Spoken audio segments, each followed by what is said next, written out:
Le forum d'aujourd'hui est la suite du forum qu'on avait organisé au mois de novembre. Au mois de novembre, il y avait toute une série de conclusions qui avaient été posées. Donc l'idée de ce forum d'aujourd'hui était d'aller plus loin sur les conclusions du mois de novembre.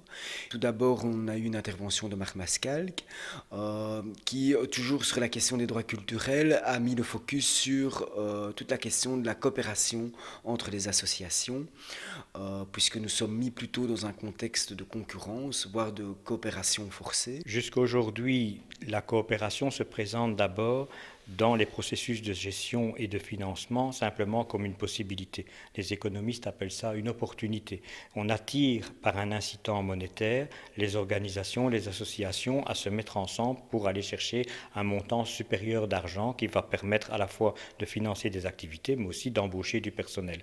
Cette possibilité, elle comporte des risques. Si on ne parvient pas à calibrer cet investissement pour créer une plus-value sociale intéressante, ce qui va se passer, c'est tout simplement que cette possibilité va épuiser les organisations.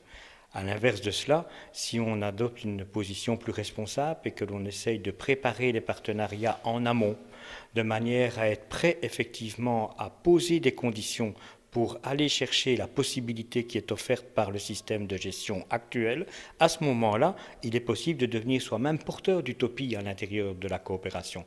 Mais la coopération ne donne pas en elle-même une possibilité, j'appellerais ça, d'utopisation sociale. L'utopisation sociale, elle ne peut venir que par les organisations à la condition d'un travail en amont qui leur permet d'avoir créé les conditions d'un vivre ensemble pour ensuite utiliser la possibilité qui leur est donnée pour la contraindre elle-même à aller dans le sens de la création et de l'innovation sociale. Et puis, il y a eu deux ateliers suite aux conclusions du mois de novembre. Un premier atelier sur les questions de diffusion de nos productions culturelles dans l'espace public.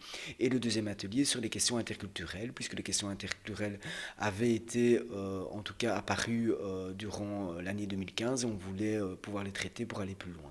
Alors concrètement, les formateurs, animateurs et coordinateurs pédagogiques qui sont inscrits à cette journée se sont répartis en ateliers.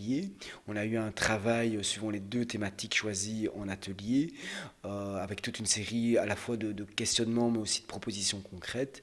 Et nous avons fait une plénière pour voilà, rassembler l'ensemble des conclusions des deux ateliers qui donneront suite par la suite à toute une série d'activités concrètes de pop-up.